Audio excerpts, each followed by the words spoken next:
The rain hammered against the airport terminal windows like bullets against bulletproof glass. I pressed my forehead against the cold pane, watching the water stream down in rivulets that blurred the runway lights into orange smears. My reflection stared back at me.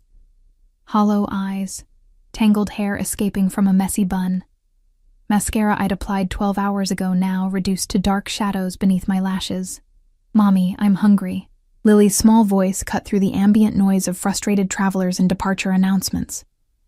I turned to see my 5-year-old daughter rubbing her eyes with tiny fists, her brother Noah slumped against her shoulder, already asleep despite sitting upright in the uncomfortable plastic chair.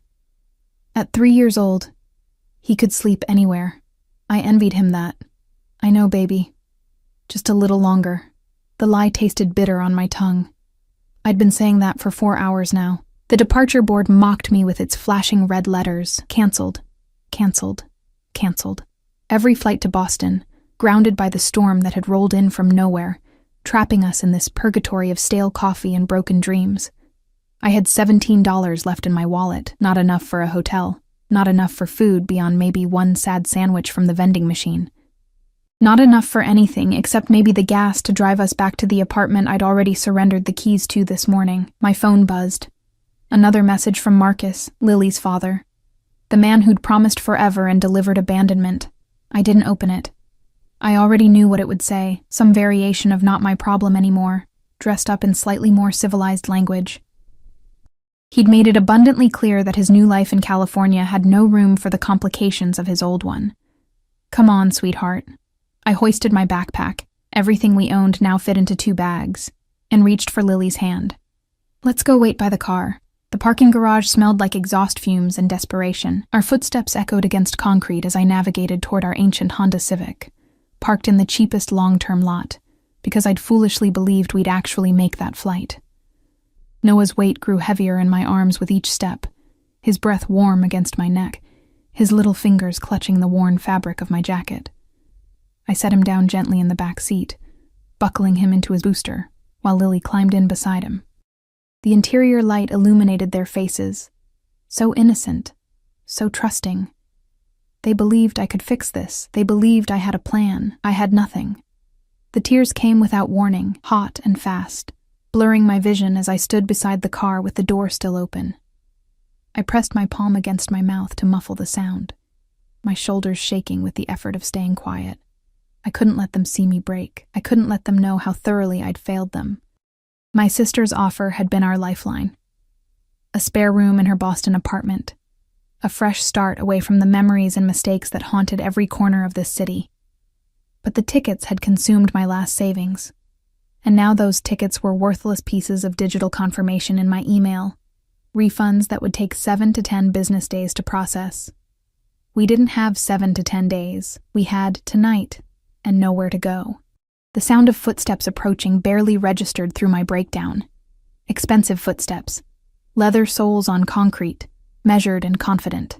Then a voice, low and smooth like aged whiskey, speaking from somewhere behind me. "You're blocking my car." I spun around, swiping frantically at my tears, trying to compose myself. "I'm sorry. I'll move." The words died in my throat. He stood maybe 10 feet away, haloed by the harsh fluorescent lights that somehow made him look like he'd stepped out of a different dimension entirely. Tall, easily over 6 feet, with dark hair styled in that effortlessly perfect way that only came from expensive salons and good genetics. His suit probably cost more than my car, a charcoal gray that fit him like it had been sewn directly onto his body. The white shirt beneath it was crisp despite the late hour, unbuttoned just enough at the collar to reveal the column of his throat. But it was his eyes that trapped me. Dark, intense, and currently fixed on me with an expression I couldn't quite read, not irritation, despite his words. Something else. Something that made my skin prickle with awareness. Behind him stood 2 men, both large enough to block out significant portions of the parking garage. They wore suits, too, though theirs seemed more functional than fashionable. Security. The word whispered through my mind with certainty. The kind of security that only very specific types of people required. "I said you're blocking my car." He gestured to the sleek black Mercedes parked beside my Civic, so close I hadn't even noticed it. A vehicle that probably cost more than I'd earn in 5 years. Maybe 10. Right. Yes, I'm sorry. I moved toward the driver's side, my hands shaking as I reached for the door handle. My reflection in his car's pristine window showed me exactly how pathetic I looked. Red eyes, tear-stained cheeks, clothes that had been slept in on an airport bench. Wait. I froze, my fingers wrapped around the door handle, my heart suddenly hammering against my ribs. I didn't turn around, couldn't bring myself to face those penetrating eyes again. His footsteps approached, slow and deliberate. The scent of him reached me first. Expensive cologne layered over something darker, something that spoke of power and danger and things I couldn't name. Then he was beside me, close enough that I could feel the heat radiating from his body despite the cool garage air. Your flight was canceled. Not a question, a statement. I nodded, still not looking at him, focusing instead on the smudged window and my reflection's desperate eyes. Where were you going? Boston. My voice came out barely above a whisper. My sister. She has a place. Had a place for us. A long pause. I could feel his gaze on me, cataloging every detail, every sign of my unraveling life. One of his security guards shifted behind us, the leather of his shoulder holster creaking slightly with the movement. And now? He asked. Now I don't know. The admission escaped before I could stop it. 3 words that contained every failure, every wrong turn, every moment that had led me to breaking down in a parking garage in front of a stranger who looked like he'd never experienced an inconvenience in his entire privileged life. Mommy? Lily's voice drifted from the back seat, small and scared. Who's that man? I finally turned to face him, ready to apologize again and get us away from whatever this situation was becoming. But he wasn't looking at me anymore. His gaze had shifted to the car's interior, to Lily's wide eyes peering through the window, to Noah still sleeping peacefully beside her. Something changed in his expression. A softening around his eyes, a tightening of his jaw, his hands. Beautiful hands with long fingers, and a watch that probably cost more than my car, flexed at his sides. How old? He asked. 5 and 3. I pulled my jacket tighter around myself, suddenly cold despite the stuffy garage air. Look, we're leaving. I'm sorry we bothered you. You didn't bother me. He reached into his jacket pocket and I tensed, some primal instinct screaming danger. But he only pulled out a phone, sleek and modern, one of several I noticed bulging in various pockets. My flight was canceled too. Weather grounded everything. I didn't know what to say to that, didn't understand why he was still talking to me. He tapped something on his phone screen, held it to his ear. Vincent, the G6. Yes, now. A pause. 2 adults, 2 children. One of the children is asleep. Another pause, his eyes flicking back to me. No, everything stays as planned. Just add the passengers. My stomach dropped. What are you doing? He lowered the phone, sliding it back into his pocket, with the same casual grace he seemed to apply to every movement. Solving your problem. I can't accept. You can. He moved toward the Mercedes, one of his guards immediately stepping forward to open the door. And you will. My pilot has already filed the flight plan. We leave in 30 minutes. My mind reeled. Private jet. He was offering us a ride on his private jet. People like me didn't fly on private jets. People like me counted pennies and prayed that the gas tank would hold enough fumes to get us to the next town. I don't even know you. The words came out stronger than I felt. I'm not getting on a plane with a stranger. He paused, half in and half out of the Mercedes, the interior lights illuminating his profile like something from a classical painting. When he turned back to me, his expression held something that might have been amusement, or might have been something far more dangerous. My name is Dante Caruso. He said it like it should mean something, like I should recognize it. When I continued to stare blankly, he added, and you're going to get in your car and follow my driver to the private terminal. Not because you trust me. You'd be a fool to trust me, but because you're out of options, and because your daughter is hungry, and because whatever you're running from in this city has to be worse than taking help from a stranger. He knew. Somehow he knew I was running. How do I know you're not? I couldn't finish the sentence, couldn't voice the fears that crowded my throat. You don't. He slid into the Mercedes, his guard moving to close the door. But he stopped them with a raised hand, those dark eyes finding mine one last time through the rain-streaked air between us. But your instincts brought you to this parking garage at the exact moment I was walking to my car. Maybe pay attention to where they're leading you now. The door closed with a quiet, expensive click. The Mercedes purred to life, its engine a whisper of power that my Civic could never hope to match. I stood frozen, my mind spinning through possibilities, through risks and rewards, and the weight of 2 children depending on me to make the right choice. Marcus used to say I was too trusting, that I believed in fairy tales. Then he'd proven himself right by walking away from our family with barely a backward glance. But Dante Caruso wasn't offering me a fairy tale. There was nothing soft or magical about the way he looked at me, nothing safe about the men who surrounded him like shadows. This was something else entirely. The second SUV that had been parked nearby rolled forward, stopping beside my car.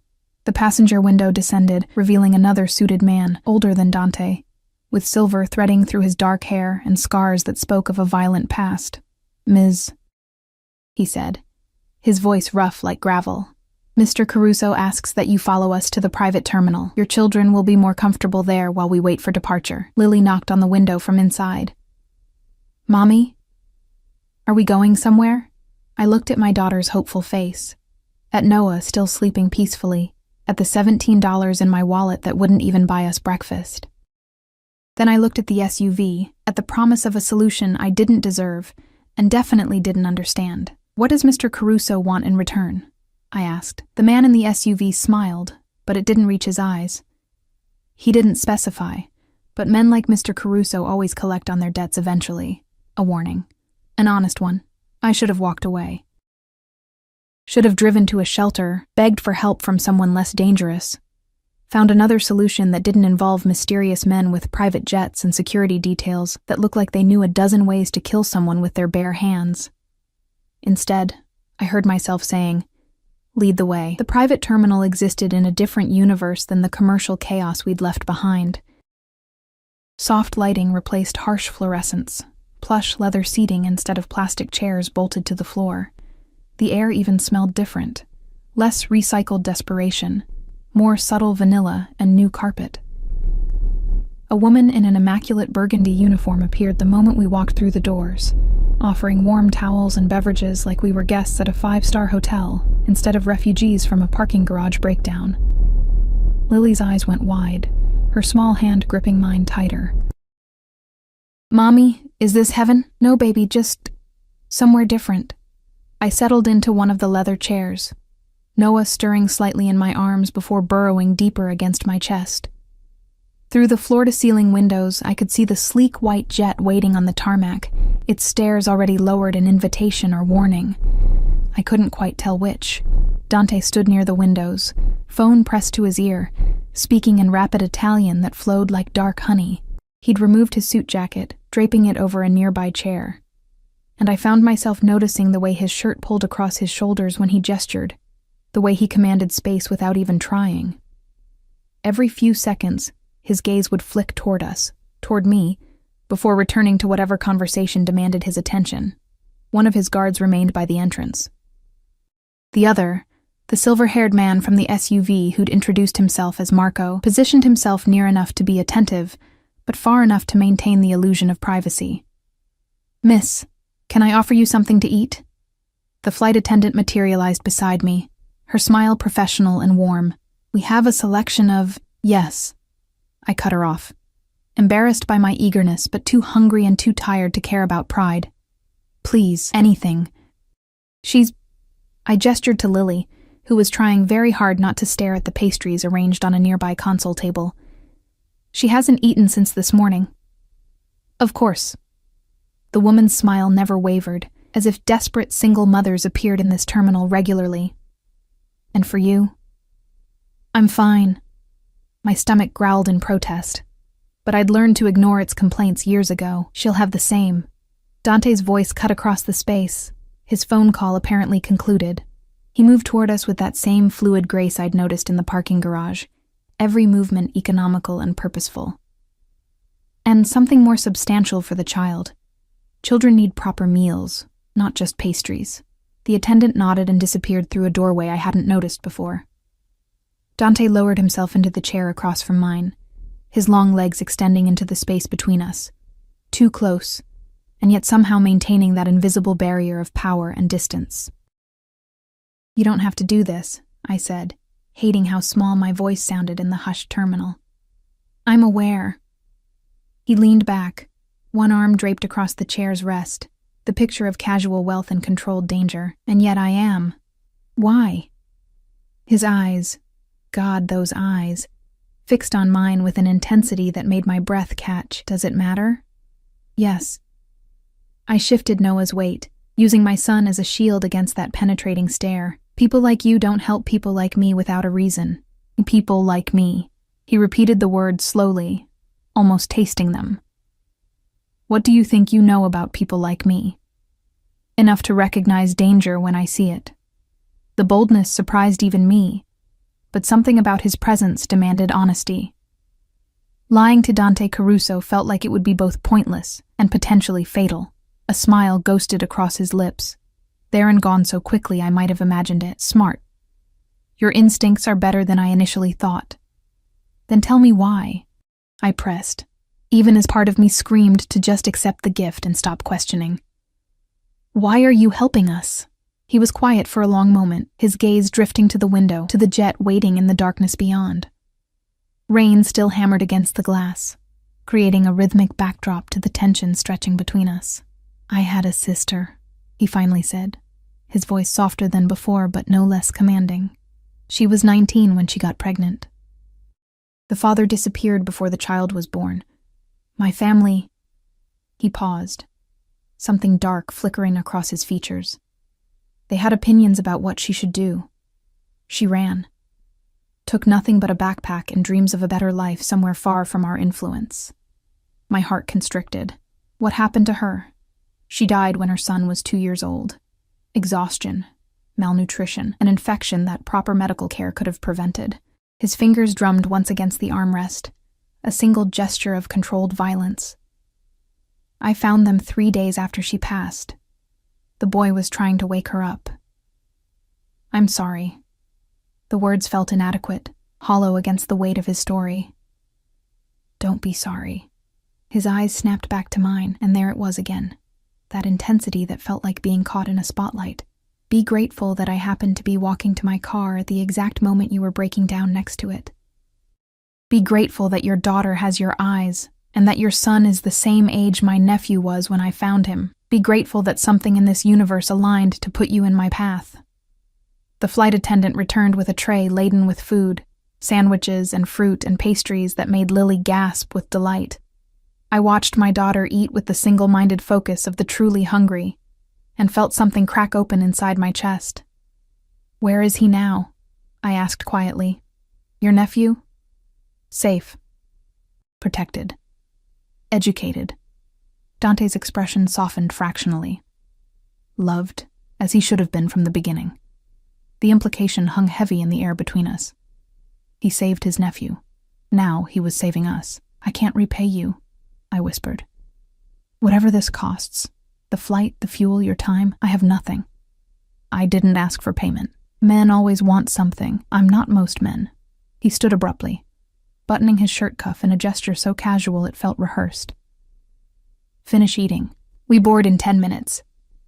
He walked away before I could respond, pulling out one of his phones and disappearing into a private office off the main terminal. Marco shifted slightly, his presence a reminder that we were surrounded, protected, or trapped. The distinction remained unclear. Lily tugged on my sleeve, strawberry jam smeared across her chin. Mommy, I like the nice man. We don't know him, sweetheart, but he's helping us. Her child's logic, so simple and pure. That makes him nice, right? I didn't have an answer for that. Instead, I cleaned her face with one of the warm towels and tried to calm the storm of anxiety swirling in my gut. Every instinct I possessed screamed contradictions. Danger and safety, threat and salvation, predator and protector all wrapped up in expensive suits and controlled violence. The boarding call came too soon. Marco appeared at my side, his scarred hand surprisingly gentle as he reached for my backpack. "Allow me, Ms. Sullivan." I froze. "I never told you my name." His expression didn't change. "Mr. Caruso is thorough in his research." "How did he—" "Your car registration was visible through the window. A simple license plate check provided the rest." Marco shouldered my bag like it weighed nothing. "Don't be alarmed.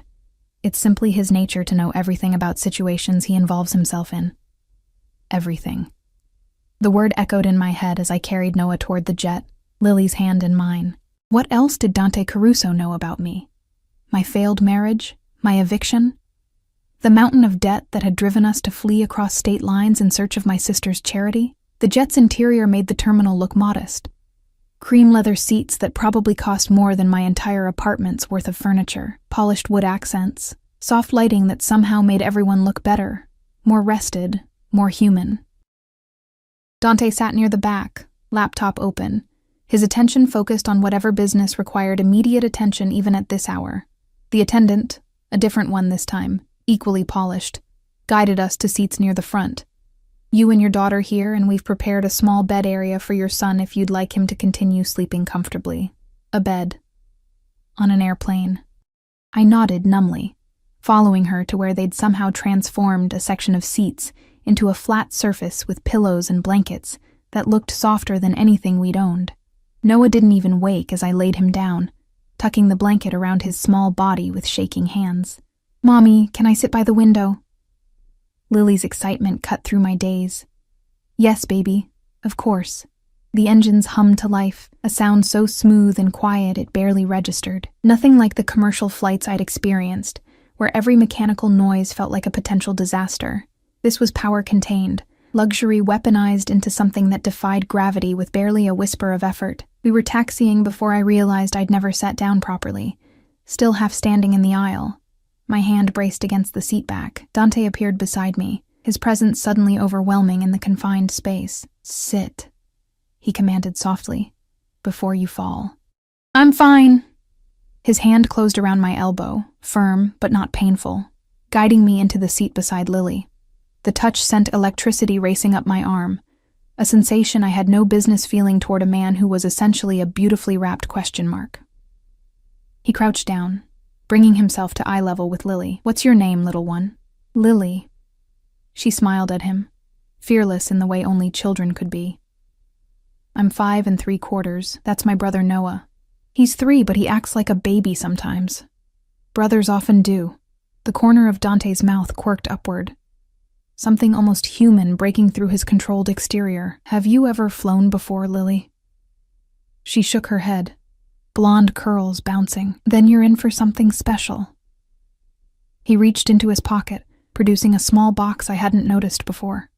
"These are special flying headphones. They make the engine sound like music. Would you like them?" Lily looked at me for permission. I nodded, unable to speak past the lump in my throat. He'd prepared for this. Somehow, in the brief time between the parking garage and now, he'd thought to get something for my daughter.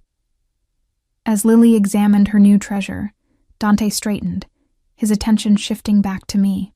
We were ascending now, the ground falling away beneath us, the lights of the city spreading out like scattered diamonds in the darkness. "Thank you," I managed. "For all of this. Don't thank me yet." His expression turned serious, all traces of softness vanishing. "We need to establish some things before we land in Boston." My stomach nodded. "Here it comes. The payment, the catch, the reason behind the generosity. Your ex-husband," he continued, his voice low enough that Lily wouldn't hear over her new headphones. "Marcus Sullivan. He owes money to some very dangerous people."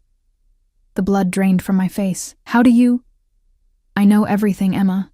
My name on his lips felt intimate and threatening all at once. "I know he gambled away your savings. I know he took out loans using your information as collateral. I know he fled to California 3 months ago, leaving you to handle the fallout from his mistakes." I didn't know about the loans. The words tumbled out in a rush. I swear, I had no idea until the men came to the apartment. "I believe you." He cut me off, his hand rising in a gesture that demanded silence. "The men who came to your apartment work for a friend of mine." Well, associate would be more accurate. I made some calls while you were eating. The debt has been transferred. I blinked, trying to process his words through the fog of exhaustion and fear. Transferred? What does that mean? It means Marcus no longer owes them money. Dante's gaze held mine, unblinking. He owes me. And by extension, so do you. There it was. The trap I'd sensed from the beginning, sprung with the efficiency of a predator who'd been patient enough to let his prey believe in safety first. How much? My voice barely worked. $63,000. He said it like it was nothing, like people carried that kind of debt around like loose change. Plus interest accruing at 15% annually. The number crushed the air from my lungs. I'd never see that kind of money in my lifetime, let alone be able to repay it. I can't, I started. You can't pay it back. I'm aware. He straightened, his height suddenly oppressive in the cabin. But you can work it off. Work. The word carried implications that made my skin crawl. I'd heard stories, whispered warnings about women who owed money to dangerous men, about the kind of work they were forced to do to settle debts. I couldn't say it. Couldn't voice the fear clawing at my throat. Something dangerous flashed in Dante's eyes. I'm not that kind of man, Emma. Whatever you're thinking, stop. Then what kind of work? I demanded, surprising myself with the steel in my voice. Lily glanced over, her small brow furrowed with concern. I forced a smile, shooing her back to her window view. My nephew, Sandro, is 8 years old now. Brilliant, creative, far too smart for his own good. But he struggled since. Dante paused, his jaw tightening. He's struggled. He needs stability, structure, someone who understands what it means to build a life from nothing. You want me to be his nanny, disbelief colored my words. I want you to be his family. The correction came sharp and immediate. Someone who will care about his well-being beyond a paycheck. Someone who knows what it means to fight for the people you love. I stared at him, searching for the trick, the hidden blade in his offer. And that settles the debt? That begins to settle the debt. Room and board will be provided. A salary appropriate for someone with your limited experience. We'll establish a payment plan that accounts for your children's needs. His expression softened fractionally. They'll want for nothing, Emma. Education, healthcare, safety, all provided. All I ask in return is that you give Sandro what my sister couldn't give him before she died. A chance at normal. Normal. The word sounded absurd coming from a man who traveled with armed guards and made $60,000 debts disappear with a phone call. And if I say no, then I'll land this plane in Boston as promised, have my driver take you to your sister's apartment, and you'll never see me again. He moved toward his seat, then paused. But the debt will remain, and the men Marcus angered aren't as understanding as I am about payment schedules. A threat wrapped in silk. I should have felt angry, manipulated, trapped. Instead, I felt something far more dangerous, relief. Because he was right. I was out of options, and he was offering us a cage with golden bars, which was still better than the street. How long? I asked. Until the debt is paid. 3 years, perhaps 4, depending on the payment structure we agree upon.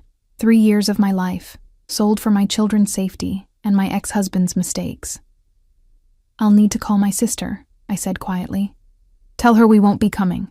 Dante nodded once, a king accepting tribute. We land in an hour. You can call her from the car. He returned to his seat, his attention immediately absorbed by his laptop screen, as if our entire conversation had been nothing more than a routine business transaction. Maybe for him it was. Lily pressed her face against the window, watching clouds drift past in the darkness. Noah slept peacefully in his makeshift bed, unaware that his mother had just traded one form of captivity for another. I closed my eyes and tried to remember what freedom felt like. Boston's skyline glittered through the pre-dawn darkness as we descended, a constellation of lights that had represented hope just hours ago. Now it looked different through the jet's window. Distant, unreachable, a future that had slipped through my fingers before I'd even touched it. The landing was so smooth I barely felt it.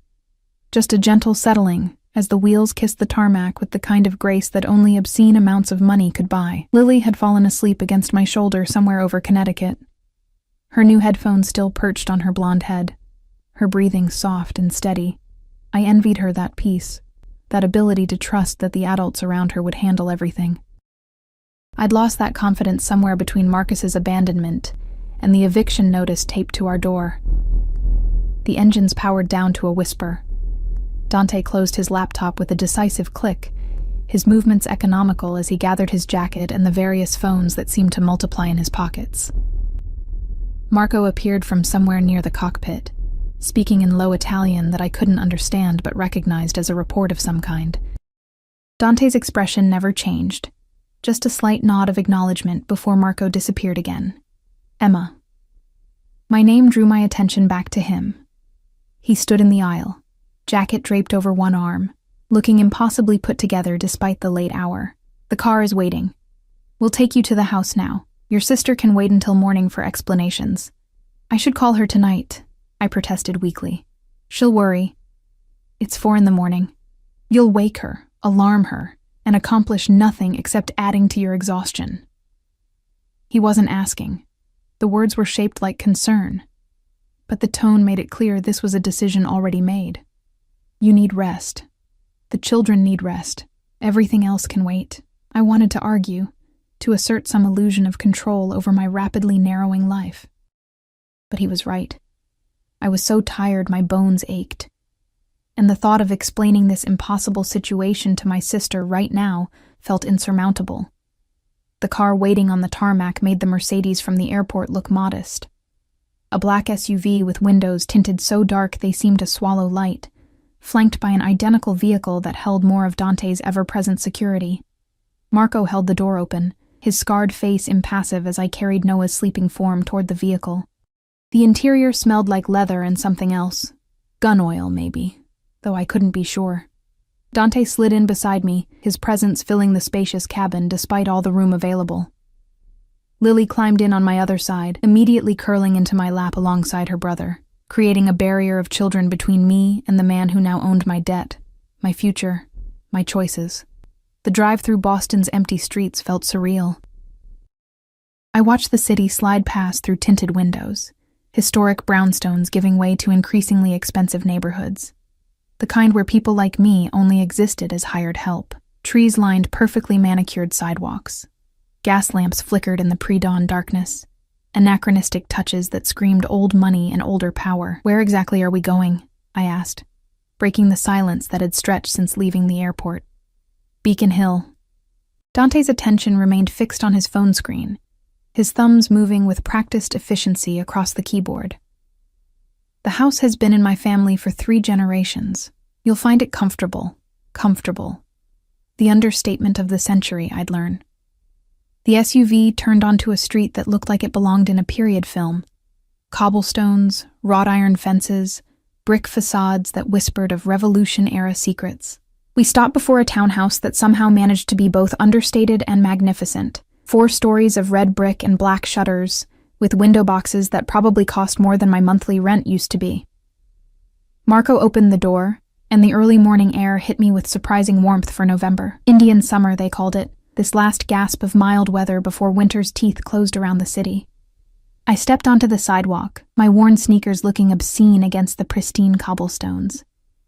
The front door opened before we reached it, revealing a woman in her mid-50s with steel-gray hair pulled into an elegant twist.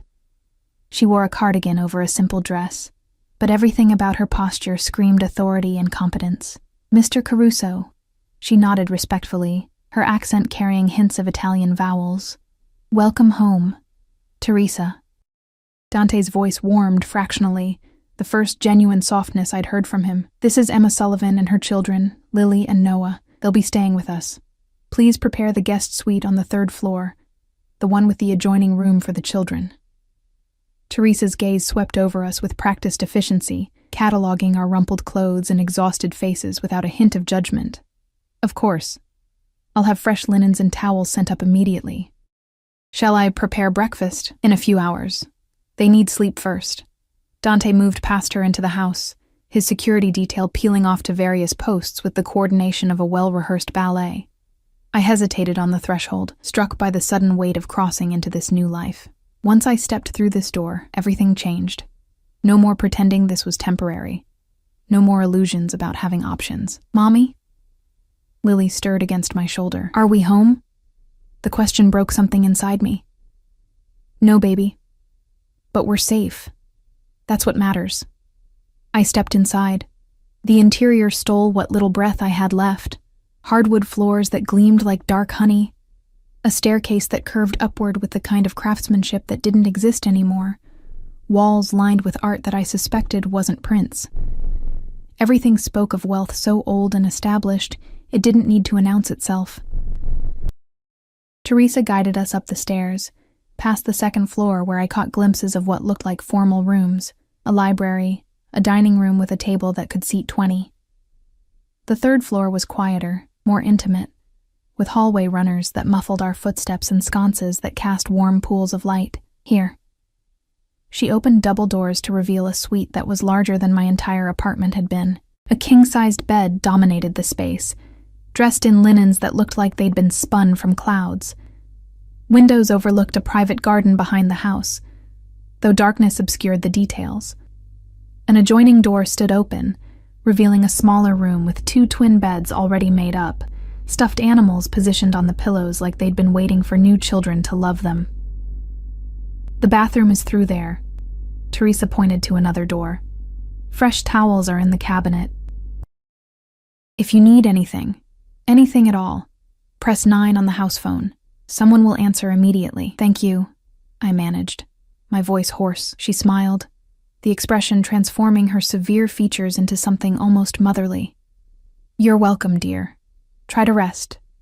Things always look better after sleep. She left, closing the door behind her with a soft click that somehow felt final. I stood in the center of the room, Noah heavy in my arms, Lily clinging to my leg, and tried to process the fact that this was real. This impossible, terrifying, beautiful cage was now our home.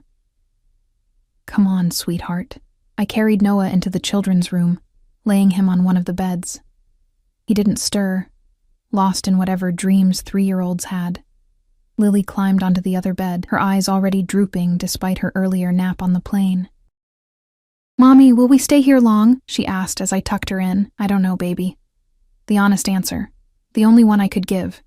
But we're together. That's what counts. I like the nice man. Her eyes closed, words slurring with encroaching sleep. He has sad eyes. Like you. I kissed her forehead, breathing in the strawberry scent of her shampoo. One of the few luxuries I'd maintained despite everything. Sleep now. We'll figure everything out tomorrow. Back in my own room, I stood at the window and watched dawn break over the garden below. Carefully manicured paths wound between flower beds that were probably spectacular in summer. A fountain sat silent in the center, its stone cherubs frozen mid-laugh. Everything perfect. Everything controlled. A soft knock interrupted my thoughts. I turned, expecting Teresa, but found Dante instead. He'd changed into dark slacks and a simple black shirt, the casual clothes somehow making him look more dangerous than the suit had. His hair was slightly damp, suggesting a recent shower, and the scent of his soap, something cedar and masculine, preceded him into the room. You should be sleeping, he said, but made no move to leave. So should you. I don't sleep much.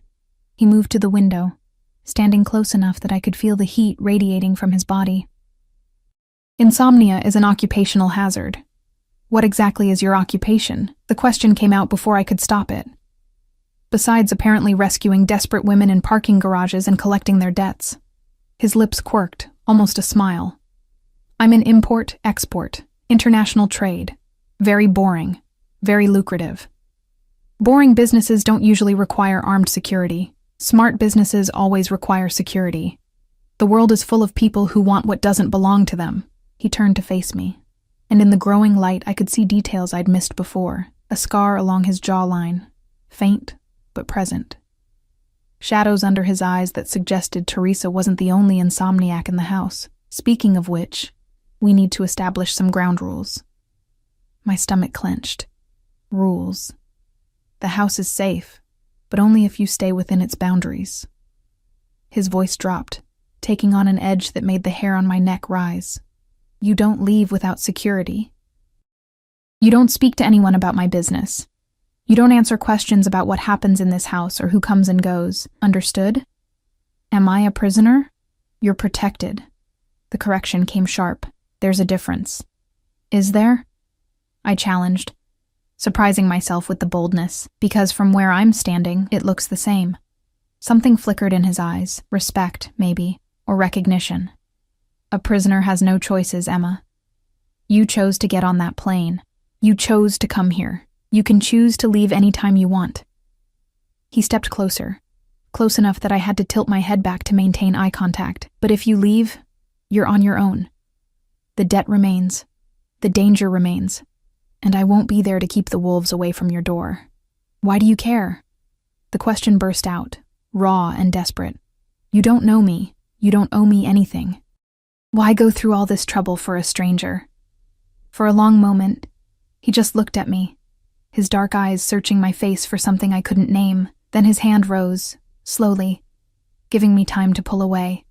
His fingers brushed my cheek, the touch feather-light but burning like a brand. Because when I saw you in that parking garage, crying over your children with nowhere to go, I saw my sister.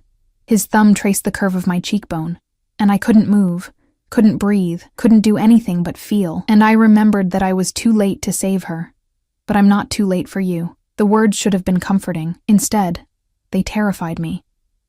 Because they carried the weight of obsession, of a man who'd decided I was his second chance at redemption, whether I wanted that responsibility or not. Dante, I started, but didn't know how to finish. Sleep, Emma.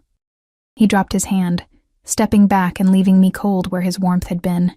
Tomorrow you'll meet Sandro. Tomorrow your real work begins. Tonight, just rest. He was at the door before I found my voice again. What if I can't do this? The confession escaped in a whisper. What if I'm not what he needs? Dante paused, his hand on the doorframe, his profile sharp in the dawn light. You're a mother who would do anything for her children. That's exactly what Sandro needs. He looked back at me one last time, and the intensity in his gaze made my knees weak. And for some reason I don't fully understand yet, it's what I need too. The door closed behind him, leaving me alone with the sunrise, and the creeping realization that I'd just entered into something far more complicated than a simple work arrangement. Dante Caruso didn't just want a nanny for his nephew. He wanted something from me that I wasn't sure I knew how to give. I crawled into the impossibly soft bed, still fully clothed, too exhausted to even remove my shoes. The last thought before sleep claimed me was that somewhere in this beautiful house slept a boy who'd lost his mother, cared for by an uncle who collected broken things and tried to mend them with money and control. And now, I was one of those broken things, carefully placed on a shelf in a golden cage, owned by a man whose kindness felt like a noose slowly tightening around my throat. I woke to sunlight streaming through windows I didn't recognize, panic spiking through my chest before memory crashed back. The townhouse. Dante. The debt that now defined my existence. I bolted upright, my heart hammering as I registered the silence. Too quiet. Where were the children? I launched myself out of bed, stumbling toward the adjoining room with my pulse roaring in my ears. Empty. Both beds neatly made, the stuffed animals arranged with care that my children had never demonstrated in their entire lives. Fear clawed at my throat as I yanked open the door to the hallway. Lily? Noah? My voice came out strangled, too loud in the hushed elegance of the house. They're downstairs, Ms. Sullivan. Teresa appeared at the top of the staircase, her expression calm and reassuring, having breakfast with Sandro in the kitchen. They've been up for an hour, happy as clams. The relief made my knees weak. You should have woken me. Mr. Caruso's orders were to let you sleep. She gestured for me to follow her. Come, you should eat something. And perhaps change first? There are clothes in the closet. I took the liberty of estimating your size. I glanced down at my wrinkled jeans and yesterday's shirt, suddenly aware of how I must look. You didn't have to. It's my job, dear. Teresa's smile was kind, but firm. And Mr. Caruso is very particular about presentation. Not for vanity's sake, but for safety. People notice things in this neighborhood. It's better if you look like you belong. The closet revealed an array of clothes that probably cost more than everything I'd owned combined. Simple but expensive. Designer jeans that actually fit. Soft sweaters in muted colors, practical shoes that would support my feet instead of destroying them. I chose quickly, feeling strange in fabric that didn't come from discount stores, then followed Teresa downstairs. The kitchen existed in stark contrast to the formal elegance of the rest of the house. Here, warmth radiated from every corner, copper pots hanging over a massive island, windows overlooking the garden, and the scent of fresh coffee and something baking that made my stomach clench with hunger. At the table sat my children alongside a dark-haired boy who could only be Alessandro. "Mommy," Lily's face lit up. "Sandro taught us how to say good morning in Italian. It's buongiorno." "Buongiorno," I repeated, my gaze moving to the boy. He was beautiful in that delicate way some children were before adolescence, all sharp angles and serious dark eyes that held too much knowledge for 8 years old. He watched me with an intensity that reminded me uncomfortably of his uncle. "You're Emma." He said it like a statement, not a question, his English perfect, but accented. "Uncle Dante said you're going to help take care of me." "That's right." I moved to the table, accepting the coffee Teresa pressed into my hands like a lifeline. "If that's okay with you." Alessandro shrugged, the gesture painfully adult. "I've had 7 nannies since Mama died. They all leave eventually. Uncle Dante gets angry and fires them, or they get scared and quit." The casual delivery of that information sent ice through my veins. 7 nannies. I didn't ask what Dante had gotten angry about. Didn't want to know what had scared the others away. "Well, I'm not going anywhere," I said, surprised by the conviction in my voice. "My children and I are staying here, which means we're all going to figure out how to live together." Something flickered in Alessandro's eyes. Hope, maybe, or the ghost of it. "Your kids are nice. Noah let me share his dinosaur, even though he just met me." I glanced at my son, happily munching on what looked like French toast cut into perfect triangles. "Noah's good at sharing, sometimes too good. Uncle Dante says sharing is weakness unless you're sharing with family." Alessandro spoke with the certainty of a child repeating learned doctrine. "But he also says family isn't always blood. Sometimes it's the people who choose to stay." The words hit harder than they should have. I wondered what Dante had told the boy about us, about why we were here. Did Alessandro know about the debt? Did he understand that I'd been purchased like a commodity to fill a void in his life? "Where is your uncle?" I asked Teresa, who was placing a plate of food in front of me with maternal efficiency. "Business meeting in the city. He'll return this afternoon." She refilled my coffee without asking. "He left instructions for you to spend the day settling in, getting to know Sandro, familiarizing yourself with the house and grounds. In other words, learning the boundaries of my cage." The morning passed in a strange domesticity that felt like playing house in someone else's life. Alessandro proved to be a solemn, intelligent child who spoke 3 languages and could discuss art history with the ease of someone twice his age. But underneath that sophisticated veneer, I caught glimpses of the 8-year-old boy he should have been. The way he lit up when Lily asked him to play pirates. The careful way he showed Noah his collection of model cars, as if afraid they might break or be taken away. "My mama used to play pirates with me," he said quietly, as we watched Lily direct an elaborate game involving pillows and imagination. "Before she got sick, she'd be the captured princess, and I'd rescue her. I'm sorry you lost her." I sat beside him on the floor, our backs against an expensive sofa I was terrified the children would destroy. "That must have been really hard. Uncle Dante says men don't cry about hard things. They just get stronger." But his eyes were bright with unshed tears. "Do you think that's true? I think sometimes the strongest thing you can do is let yourself feel sad." I reached over, hesitating before placing my hand over his smaller one. "And I think your mama would want you to remember her with love, not just strength." Alessandro's fingers curled around mine, holding on like I was an anchor in turbulent water. We sat like that for a long time, watching the children play, 2 people bound by loss and the man who decided to collect us both. Lunch came and went. Teresa showed me the security system. Cameras everywhere, motion sensors on every door and window, panic buttons hidden in strategic locations throughout the house. "For your protection," she kept saying. But I heard what she didn't say, for our containment.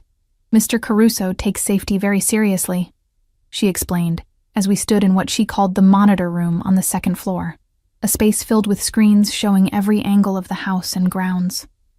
After what happened to his sister, he won't risk losing anyone else. What exactly happened to her? I ventured, hoping Teresa's earlier kindness might extend to answers. Her expression shuddered. That's not my story to tell, but I'll say this. Dante Caruso is a complicated man who's seen too much darkness. He protects what's his with everything he has. Sometimes that protection feels suffocating, but it comes from a place of love, even if he doesn't always show it conventionally. Before I could press for more, voices drifted up from the ground floor. Male voices, speaking rapid Italian, the tones clipped and tense. Teresa's posture straightened immediately. He's home early. She moved toward the stairs. With guests. You should stay up here with the children until... Teresa. Dante's voice cut through the house like a blade. Bring Emma to my office, now. The command in those words made my stomach drop. Teresa's face remained neutral, but I saw the flash of concern in her eyes. Come. Leave the children with Maria. She's the housekeeper. They'll be safe. Safe from what? I wanted to ask, but didn't. Instead, I followed Teresa down to the second floor, past the library to a set of heavy wooden doors I hadn't noticed during the earlier tour. She knocked once, waited for acknowledgement, then pushed them open. Dante's office matched the man. Dark wood, leather, and an underlying current of barely contained violence. He stood behind a massive desk, still in his suit from whatever meeting he'd attended, his tie loosened and his expression carved from granite. Two men flanked him, both wearing the same professionally dangerous look as Marco, and seated in one of the chairs facing the desk was a man I'd hoped never to see again. Marcus. My ex-husband looked terrible. Thinner than I remembered, with circles under his eyes and a nervous energy that manifested in constantly bouncing his leg. When he saw me, something like relief flooded his features. Emma, thank God. Tell them I didn't know about the money. Tell them it was a mistake. Quiet. Dante didn't raise his voice, but Marcus fell silent immediately, his Adam's apple bobbing as he swallowed hard. Those dark eyes fixed on me, and I saw something burning there that made my breath catch. Emma, come here. It wasn't a request. I moved around the desk on unsteady legs, hyper-aware of Marcus watching, of the security guards positioned like statues, of the power dynamic playing out in this room like a chess game where I didn't know the rules. Dante's hand closed around my wrist when I got close enough, his grip firm, but not painful, pulling me to stand beside him, a clear statement of ownership that made Marcus's face flush red. Mr. Sullivan has been explaining his financial difficulties, Dante said conversationally, as if discussing the weather rather than the debt that had upended my life. He seems to believe that because you're his ex-wife, his debts aren't your responsibility. They're not, I managed, my voice barely steady. We're divorced. His choices have nothing to do with me. Except he used your social security number to secure several of the loans. Dante's thumb traced a circle on the inside of my wrist, the touch proprietary and deliberate. Which makes you legally liable, which is why the collection agencies were visiting your apartment, why you were running. Marcus leaned forward, desperation painting his features. I'll pay it back. Just give me time. You had time. 3 months of it, during which you hid in California and ignored every attempt at contact. Dante's expression never changed, but something cold crept into his voice. And now you returned to Boston because you heard through certain channels that I'd acquired your debt. You came here hoping to negotiate directly. I have rights, Marcus started. You have nothing. The words came quiet, but absolute. Emma, however, has a contract with me, a legal, binding agreement that specifies exactly how this debt will be repaid. Would you like to tell your ex-husband how you're settling his mistakes? The question was a test. I could feel it, could sense the weight of whatever answer I gave would determine something important. Marcus stared at me, confusion and growing anger warring on his features. I'm working for Mr. Caruso, I said carefully. taking care of his nephew, living here with our children. The debt will be paid off through my salary and services over the next several years. Living here? Marcus's voice climbed toward hysteria. Emma, do you have any idea who this man is? What he does? Careful. The warning from Dante carried the weight of a blade against skin. You're in my house, Mr. Sullivan. Mind how you speak about me to my employee. Employee. The word stung more than it should have.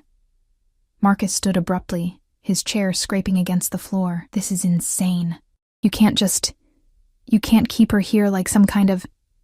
Finish that sentence, Dante invited, his voice dropping to something dangerous. Please, I'd love to hear what you think I'm keeping her like. The security guard shifted slightly, a synchronized movement that spoke of readiness. Marcus noticed, his bravado crumbling as quickly as it had risen. He looked at me, really looked at me, and I saw the moment he realized the truth. That I'd chosen this, that I'd walked into this cage willingly, because he'd left me no other option. Emma? His voice cracked. Come with me. We'll figure something else out. I'll get a job, pay it back properly. You don't have to do this. Where were those promises 3 months ago? The question came out harsher than intended. Where were you when the men came to our apartment? When Lily asked why Daddy didn't call anymore? When I had to choose between groceries and electricity? I was scared. So was I. I pulled away from Dante's grip, needing space, needing to breathe. But I didn't run. I didn't abandon our children. I didn't steal from people who could destroy us, and then disappear. You did that, Marcus. You made these choices. Now I'm dealing with the consequences the only way I know how, by selling yourself to a mobster? He spat the words like accusations. The room went very still. I felt rather than saw Dante's fury, saw the way his men tensed, ready for an order that would probably result in Marcus leaving this office in a body bag. He's not... I started, but Dante's voice cut across mine. Get him out. The command came cold and final. And make sure Mr. Sullivan understands that his continued health depends on his silence about this family's business. If I hear even a whisper that he's been talking about Emma, about the children, about anything that happens in this house, there won't be enough left of him to identify. The guards moved with efficient brutality, hauling Marcus toward the door despite his protests. He twisted back to look at me one last time, his face a mask of betrayal and fear. Emma, please. The door closed on his plea, leaving me alone with Dante in a silence so thick I could barely breathe through it. I turned to face him, my hands shaking with adrenaline and anger and something else I couldn't name. You didn't have to threaten him like that, I said. Yes, I did. Dante moved around the desk with predatory grace, closing the distance between us until I had to tilt my head back to meet his eyes. He needed to understand that you're under my protection now. That touching you, speaking about you, even thinking about you, requires my permission.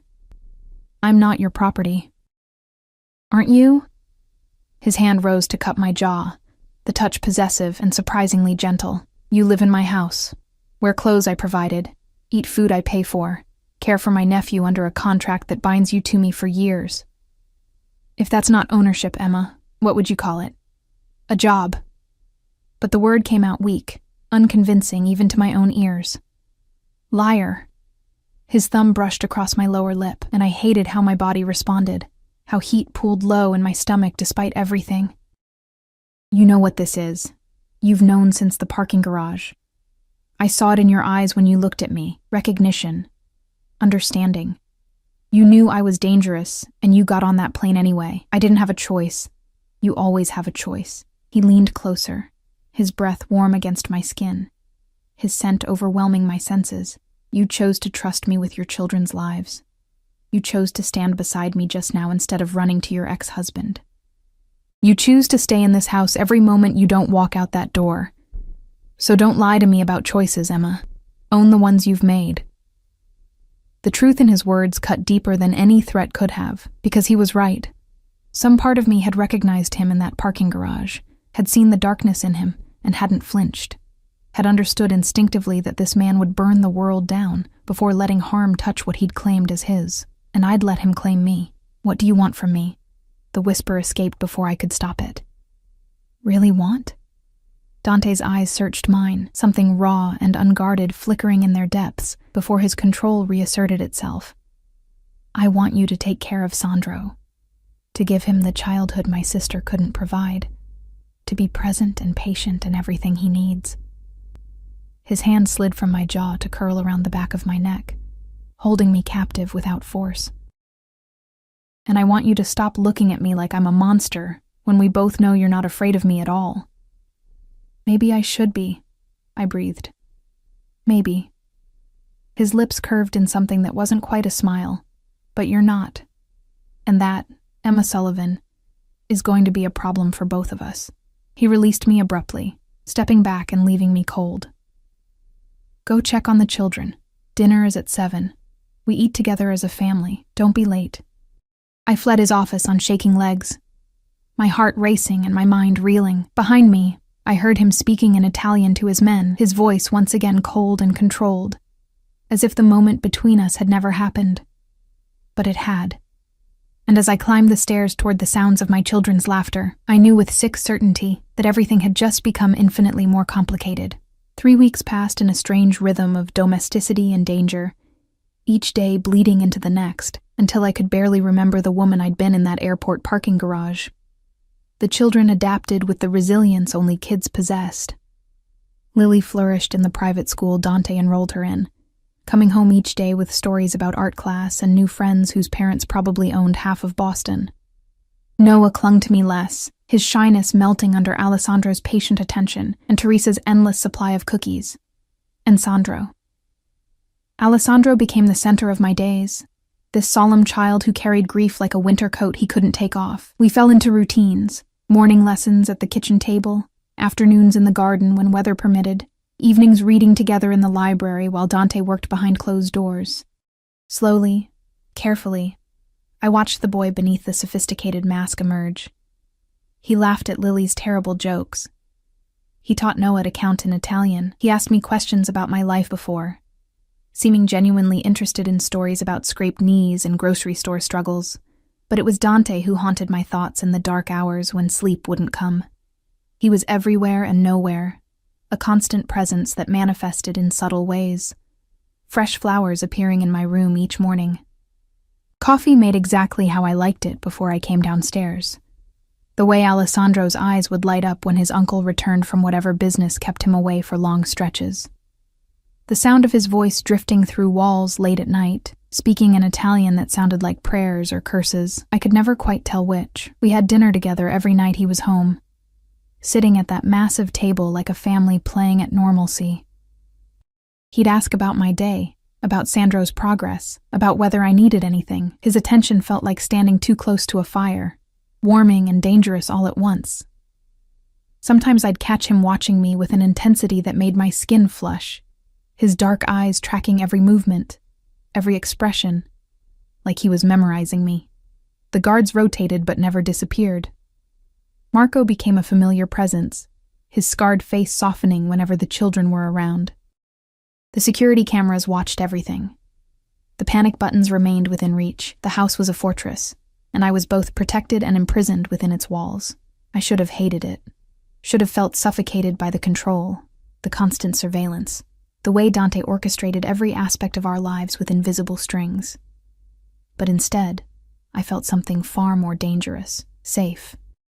For the first time since Marcus left, I slept through the night without worrying about bills or evictions, or men who came collecting debts in the darkness. And that safety came with a price I was only beginning to understand. It was a Tuesday evening when everything shifted. Dante had been gone for 4 days. Some business in New York that he'd explained with careful vagueness, and the house felt different without him. Like a stage missing its lead actor. The children and I were in the library, Noah asleep in my lap while Lily and Alessandro built an elaborate fort from couch cushions, when I heard the front door open, male voices, speaking in rapid Italian, then footsteps on the stairs, quick and urgent. Teresa appeared in the doorway, her usual calm cracked by something like worry. "Emma, take the children upstairs. Now." The command in her voice activated every protective instinct I possessed. "What's wrong? Please, just go."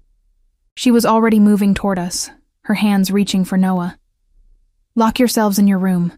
Don't come out until someone you trust tells you it's safe. Mommy?" Lily's voice went small and scared, the way it used to sound when Marcus and I would fight late at night.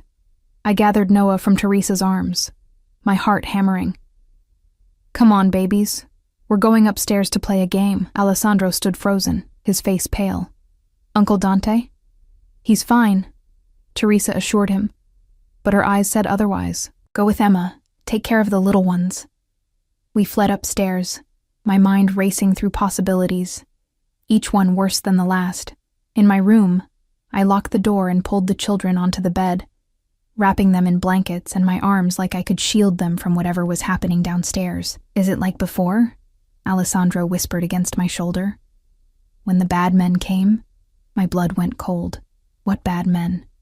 The ones who tried to hurt Uncle Dante. 6 months ago. They came to the house at night. There was shooting. Mama Maria, the old housekeeper, she got scared and quit the next day. His small body trembled. That's when Uncle Dante got more guards, more cameras. That's when he started being really careful about who could come inside. I held him tighter, my mind reeling. Shooting. Violence in this house where my children slept. The reality of who Dante was crashed over me with new weight. Not the controlled danger I'd glimpsed, but real, bloody consequences of whatever business kept men like Marco on his payroll. Time crawled. Lily and Noah eventually dozed against me, exhausted by fear they didn't fully understand. Alessandro stayed awake, his eyes fixed on the door like he expected it to burst open any moment.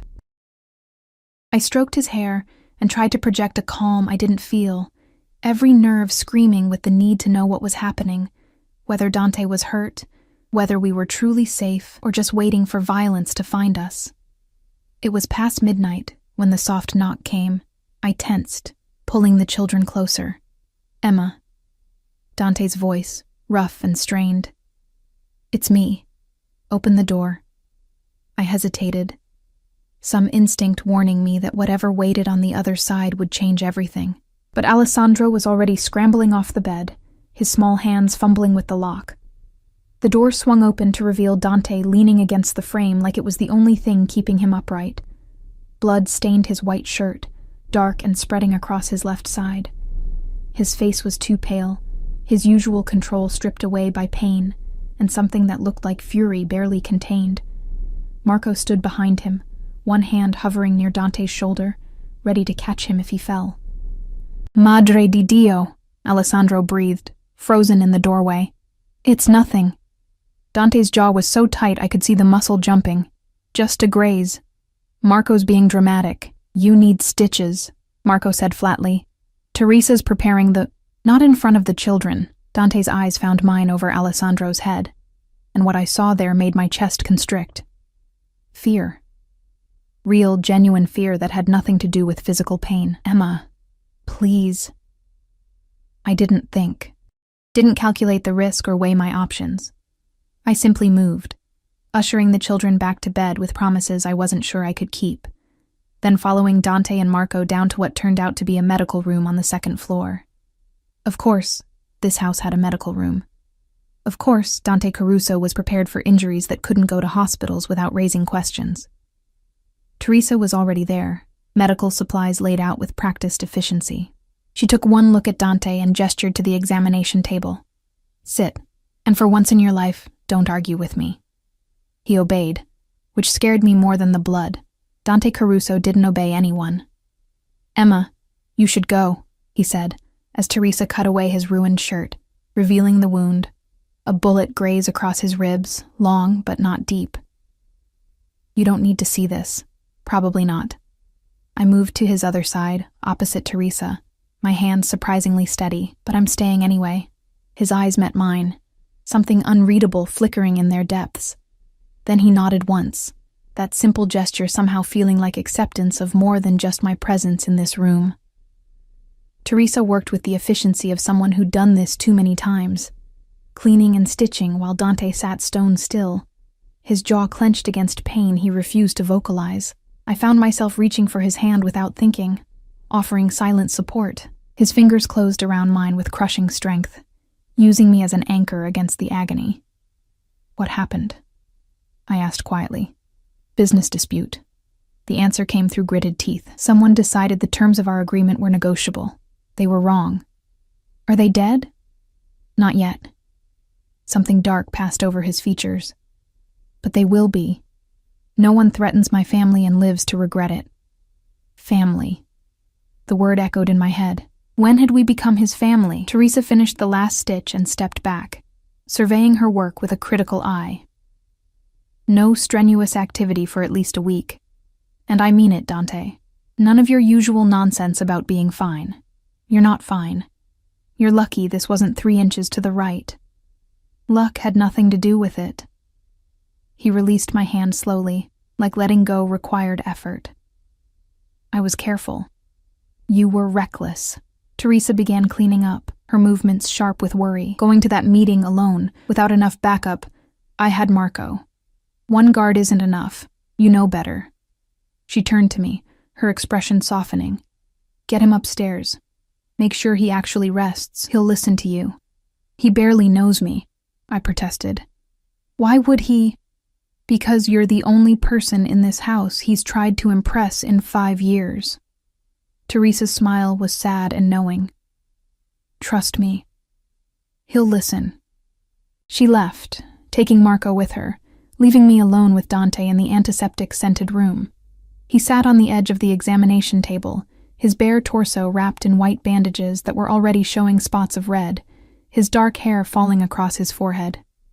He looked younger like this, more human, more breakable. "You should hate me." The words came quiet, almost wondering. "You should take your children and run from this house as fast as you can." "Probably," I agreed, moving to stand in front of him. "But I'm not very good at doing what I should." "Emma." My name sounded like a prayer and a curse. "You don't understand what you've gotten yourself into, what I am, what I do." "I understand enough." I reached up, surprising myself, pushing that errant lock of hair back from his forehead. "I understand you saved my children and me when you had no reason to.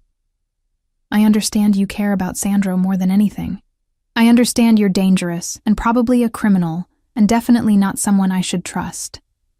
My hand lingered against his temple, feeling his pulse jump beneath my fingers. "And I understand that despite all of that, I feel safer with you than I ever did with Marcus." His hand caught my wrist, holding it against his face like he was memorizing the touch. "You shouldn't. I'm not safe, Emma. I'm the opposite of safe.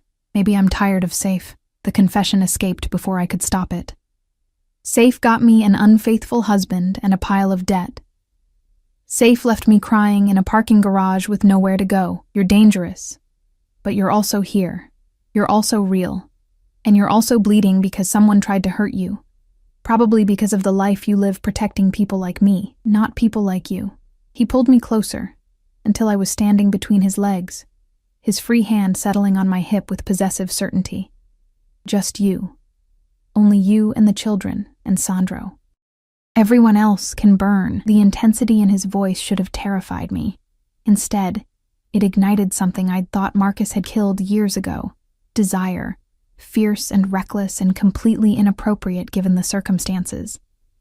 "Dante," I started. But he pulled me down, his lips capturing mine in a kiss that tasted like blood and desperation, and promises neither of us should make. I kissed him back. God help me.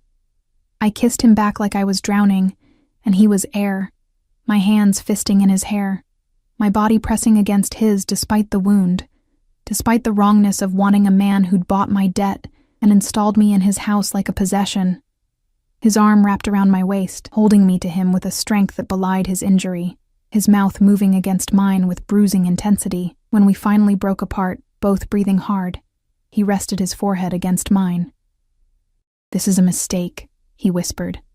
"Probably the biggest one I've ever made. I couldn't seem to make myself move away. And I've made some pretty spectacular mistakes. I can't promise you safety. I can't promise you a normal life. I can barely promise I'll survive the enemies I've made." His hand cupped my face, thumb brushing across my kiss-swollen lips. "But I can promise that as long as I'm breathing, Nothing will touch you or those children. You're mine now, Emma. And I protect what's mine with everything I am. Even if protecting me means destroying yourself, especially then. He kissed me again, softer this time, almost reverent. I told you in the parking garage. Your instincts led you to me. Maybe pay attention to where they're leading you now.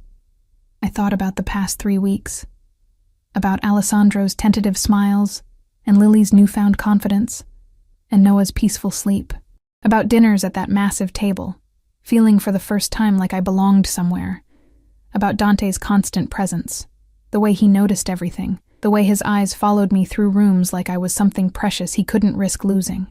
Where are they leading me? I asked. To me. Simple. Absolute. Terrifying. If you're brave enough to follow. I looked at this man, this dangerous, damaged, devoted man who'd claimed my debt and then claimed me. Who put guards on my children and flowers in my room, who killed people and stitched orphans into his life with the same ruthless efficiency, who looked at me like I was salvation and damnation wrapped in one impossible package. I should have said no, should have maintained boundaries, kept this arrangement professional, protected my heart from a man who could destroy it as easily as he destroyed his enemies. Instead, I heard myself whisper, I'm brave enough. His smile was beautiful and terrible, transforming his face into something almost holy. Then we're both damned. Probably. I kissed him again, sealing whatever bargain we'd just made.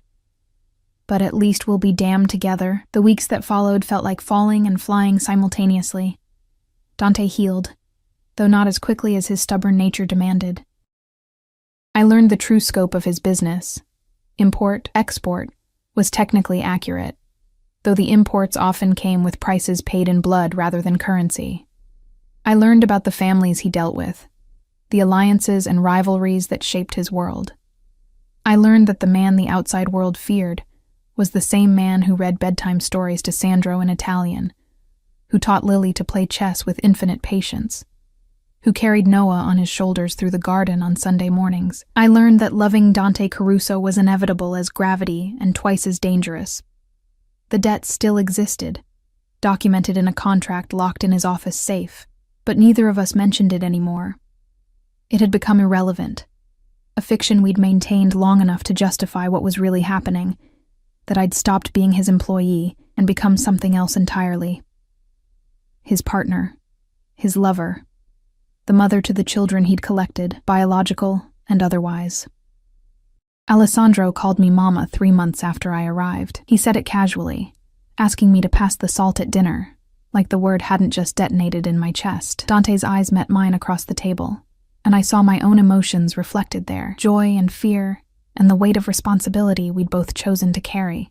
6 months in, Dante proposed in that same library where we'd spent so many evenings. No ring, no ceremony, just a quiet question asked while the children slept upstairs and the house settled into its nightly rhythms. Marry me, not because of the debt, not because of obligation, but because I've been yours since the moment I saw you crying in that parking garage, and I want the world to know it. I said yes. Of course I said yes.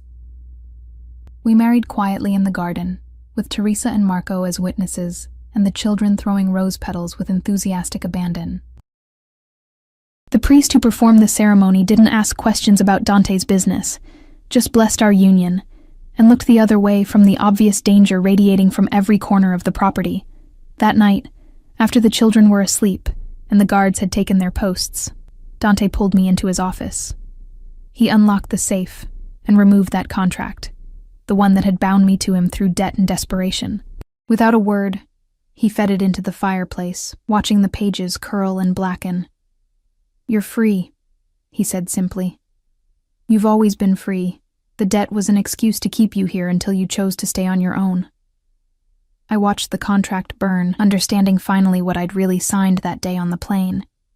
Not an employment agreement, a dowry, a bride price paid by my own hand, binding myself to this man through choices disguised as obligations. I would have stayed anyway, I told him, moving into his arms. Even without the debt, even without the contract, I know. He held me tight, his face buried in my hair. But you needed the cage to feel safe enough to realize you wanted to stay. I gave you bars made of gold until you understood you could bend them anytime you chose. And now? Now the cage is gone. You're here because you want to be, because you choose me. Choose us. Choose this life despite everything it costs. His lips found mine in the firelight. And I choose you right back, every single day, for the rest of our lives. Outside, Boston glittered through the windows. A city full of people who would never understand the strange alchemy that had transformed a parking garage breakdown into this. A family built from broken pieces and desperation, held together by a dangerous man's capacity for devotion and a desperate woman's courage to trust again. It wasn't a fairy tale. It was better. Messier and more real, stained with blood and bound by choices that came with consequences we'd spend lifetimes navigating. But it was ours. And in Dante's arms, with our children sleeping peacefully upstairs and guards stationed at every entrance, I finally understood what freedom really meant. Not the absence of constraints, but the presence of someone who would burn the world to keep you safe, and the courage to let them.